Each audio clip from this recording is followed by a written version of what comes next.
Olá! Desde o início do ano, os parlamentares vêm debatendo o programa Reviver Centro, que é um projeto da Prefeitura que tem como objetivo a revitalização do centro da cidade. Nesta semana, ele foi aprovado. A sessão teve início com a leitura dos requerimentos apresentados pelos parlamentares e as votações dos projetos da pauta da ordem do dia foram adiadas para abrir as discussões das emendas do programa Reviver Centro. O programa Reviver Centro é composto por 2 projetos. Um é o projeto de lei complementar, que estabelece diretrizes para a requalificação urbana e ambiental, incentivos à reconversão e conservação das edificações existentes e a produção de unidades residenciais na área do centro e da Lapa. E o outro é o projeto de lei que concede benefícios fiscais à requalificação da região. Ao todo foram apresentadas 126 emendas com propostas de alteração nos 2 textos. Todas foram analisadas pela Comissão de Planejamento Urbano em conjunto com a liderança do governo na Câmara. O pacote de mudanças urbanísticas e tributárias foi proposto pela Prefeitura do Rio para atrair moradores e estimular a recuperação estrutural, social e econômica da região central da cidade. O projeto Reviver é um projeto de suma importância para a cidade do Rio de Janeiro. A pandemia mostrou que o centro da cidade precisa mudar as suas diretrizes e não apenas viver de serviços e negócios.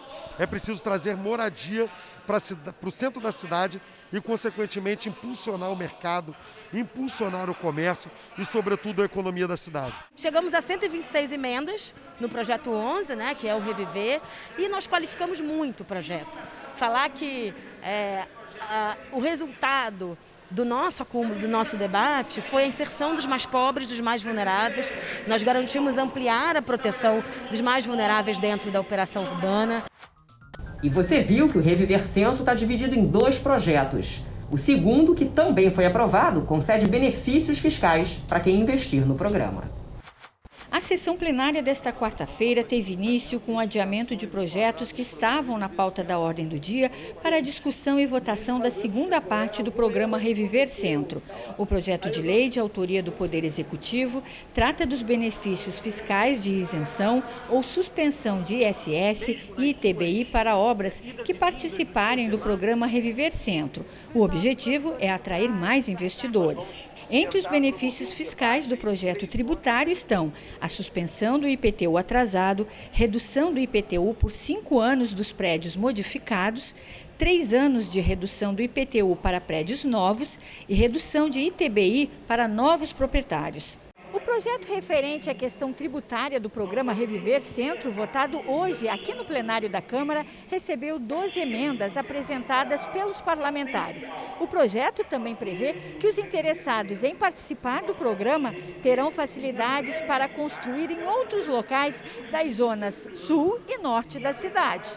Durante a sessão, os parlamentares falaram sobre a importância do projeto. A cidade do Rio de Janeiro se antecipa, vota um projeto fantástico, maravilhoso, de tornar o centro do Rio como um bairro mesmo de moradia, de toda a movimentação, com toda a segurança. A importância da implantação do projeto Reviver Centro é para levar mais dignidade àquela região que está tão abandonada devido à pandemia. É um projeto que tem tudo para fazer o centro da cidade voltar a ser o que ele sempre foi, o grande centro, o grande polo do Rio de Janeiro. A gente tem um ganho enorme aí de conseguir colocar mais democracia no acesso às isenções, a garantia que de fato essas isenções, esses benefícios fiscais vão para os imóveis produzidos para residência e para uso misto. Foi toda uma construção muito democrática, que garantiu, inclusive, que todas as emendas, sem exceção, de todos os vereadores que tiveram interesse em apresentar, chegassem ao plenário, que elas fossem discutidas, debatidas e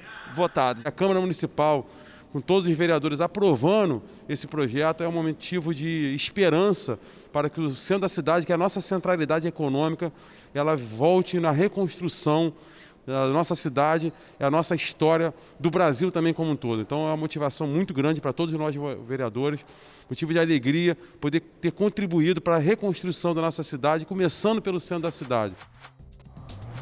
Comissão de Orçamento e Finanças da Casa realizou uma audiência pública para analisar as emendas à LDO, o que significa Lei de Diretrizes Orçamentárias, que serão prioridades da Prefeitura para o ano que vem. Cíntia sabe exatamente onde o governo deve investir os recursos públicos. Na área da saúde, né?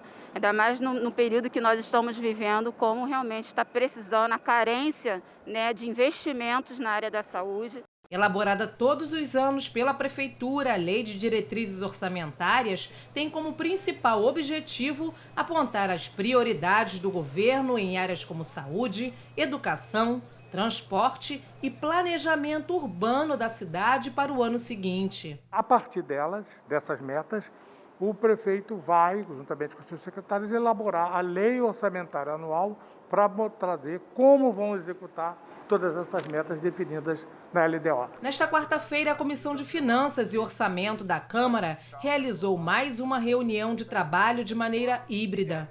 Um conjunto de emendas ao projeto de lei orçamentária para 2022 foi apresentado pelos vereadores e analisado pelos técnicos da Secretaria de Fazenda. Foi a terceira e última reunião promovida pela comissão. Uma a uma das 96 emendas apresentadas pelos vereadores foram analisadas. Dessas, 23 foram aprovadas ou serão aproveitadas como subemenda ao projeto. A criação de mecanismos para dar mais transparência aos gastos públicos foi um dos temas mais debatidos.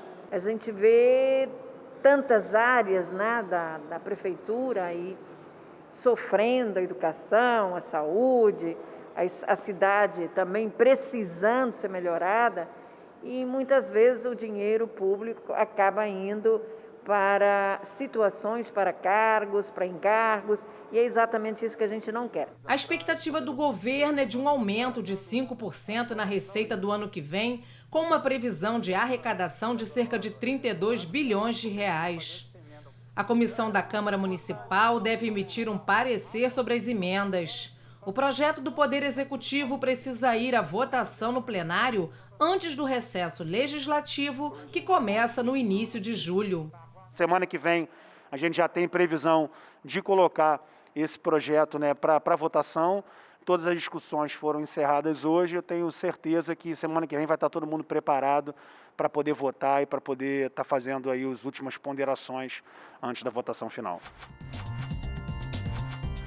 E por falar em orçamento, a Comissão de Finanças realizou audiência pública para avaliar se a Prefeitura cumpriu as metas fiscais dos primeiros 4 meses deste ano. A Secretaria Municipal de Saúde também prestou esclarecimentos. Foi um raio-x das ações da Prefeitura do Rio. A prestação de contas dos gastos e investimentos da administração municipal nos 4 primeiros meses deste ano e nos 4 últimos de 2020 foi realizada numa audiência pública nesta quinta-feira pela Comissão de Finanças e Orçamento, conjunta com a Comissão de Saúde. Atualmente, o município tem uma dívida de restos a pagar de mais de 3 bilhões de reais deixados pela gestão anterior. O secretário municipal de Fazenda, Pedro Paulo Carvalho, destacou que há um esforço para quitar dívidas, como, por exemplo, o salário de dezembro dos servidores públicos da Prefeitura. O 13º dos servidores, que não foi pago, praticamente mais de 80% do 13º dos servidores, nós já iniciamos o equacionamento com um calendário que inicia agora, em julho, o pagamento escalonado dos servidores por faixa de salários. A vereadora Rosa Fernandes disse que a comissão quer acompanhar as ações da Prefeitura para equilibrar os gastos através de requerimentos de informações. Eu pedi, então, que nos enviasse, principalmente, o que eles fizeram, o que eles estão tratando em relação à redução de cargos comissionados e de encargos. E ele fala que foi em torno de 300 milhões. Então, a gente está pedindo esse material que eu quero estudar, porque é fundamental para que a gente observe o esforço que o Executivo está fazendo para cumprir o que determina a lei. Em seguida, foi a vez do secretário municipal de Saúde, Daniel Sorães, apresentar um relatório das ações executadas pela pasta no 3º quadrimestre de 2020. Quando a gente compara os quadrimestres, a gente vê que o total de internações sai de 97 mil internações para 90 mil internações em 2020. Também uma redução importante aí de internações hospitalares. Com a queda na procura por leitos para a Covid-19 nos hospitais, o vereador Dr. João Ricardo questionou como será o redirecionamento dos leitos. Pessoas que não conseguem atendimento em local nenhum às custas da pandemia. Então, a minha indagação com relação a isso é que permaneça o Ronaldo Gazola nas condições que está e que os outros hospitais, então, sejam liberados para voltar a fazer o que sempre faziam. Eu acho que hoje já começa a ser possível isso. No próximo bloco, você vai assistir uma fiscalização feita pela Comissão de Esportes no Parque Olímpico.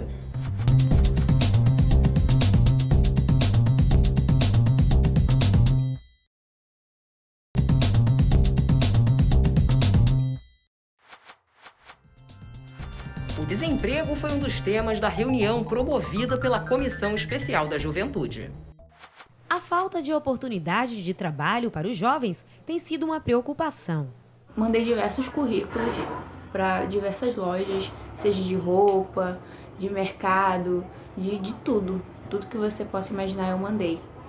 E até hoje não obtive uma resposta. A Comissão Especial de Juventude da Câmara se reuniu nesta terça-feira para ouvir e discutir as necessidades dos jovens do município. O desemprego e a falta de acesso à tecnologia nas comunidades foram alguns dos destaques. Vivemos um momento, como eu disse, diferenciado, com essa coisa da pandemia, né, onde talvez muitas das pessoas são prejudicadas, mas talvez o jovem mais prejudicado ainda, né, ainda mais o jovem de comunidade, periférico. De acordo com o IBGE, a falta de experiência faz com que jovens sejam os que mais sofrem com o reduzido número de vagas de emprego no Brasil. O desemprego na faixa etária entre 18 e 24 anos apresentou uma taxa de 31,4% no primeiro trimestre de 2021.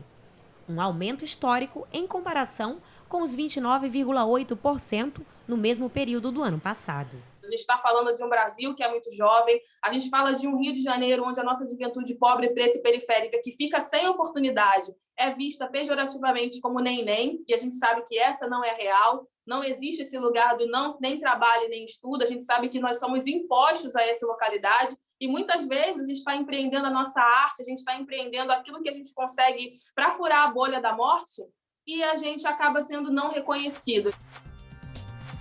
A Comissão Especial, que discute o tema das cidades inteligentes na Câmara do Rio, realizou uma audiência pública nesta quarta-feira para discutir o acesso das escolas do município à rede de banda larga.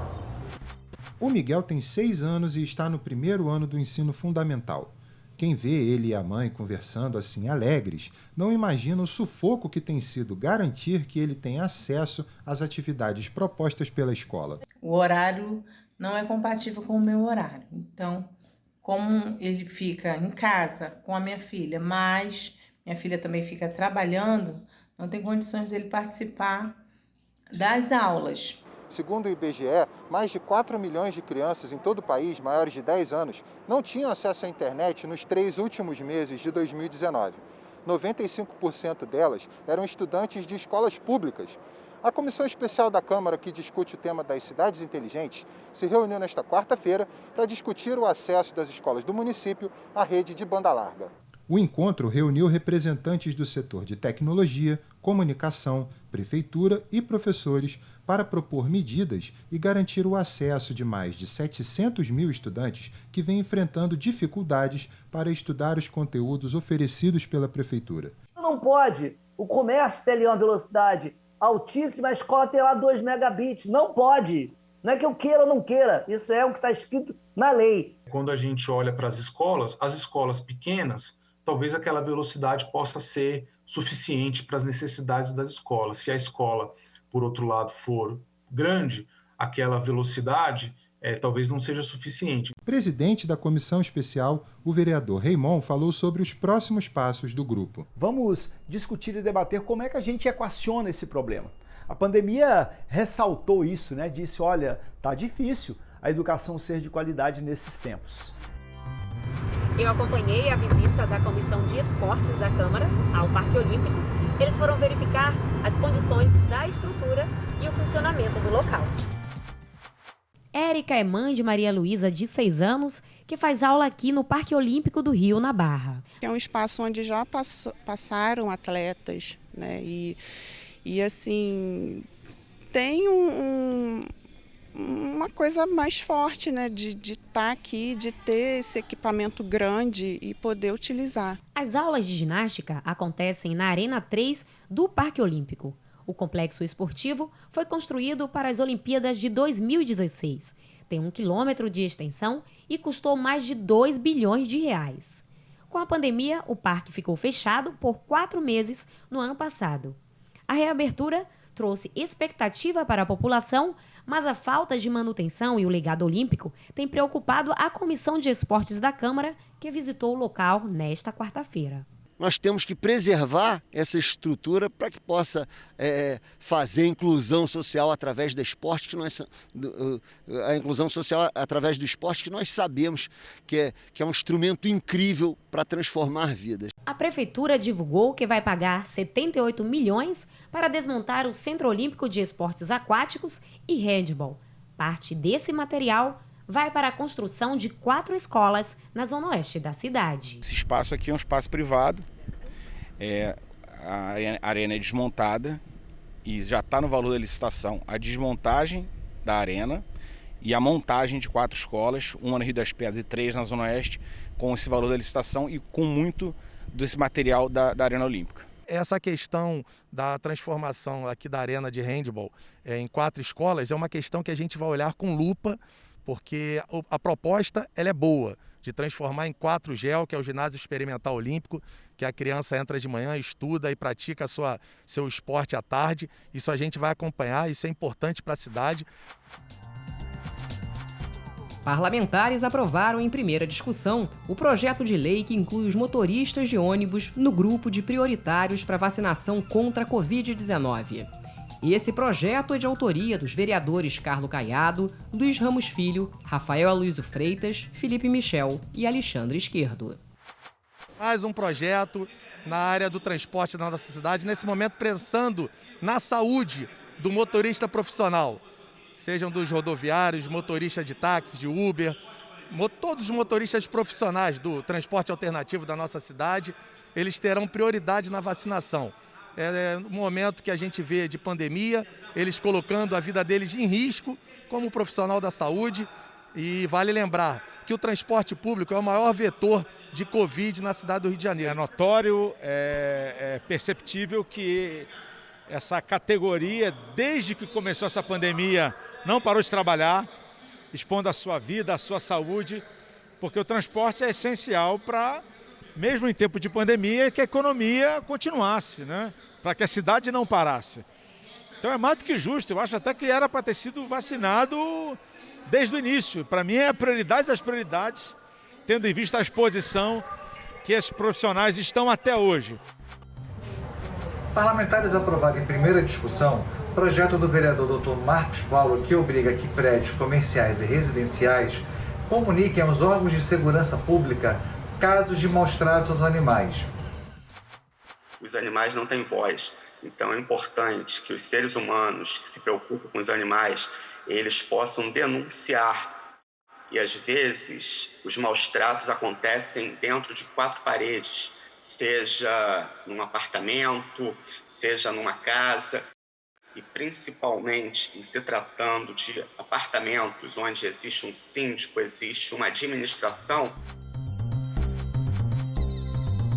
Veja quem foi homenageado na Câmara Municipal.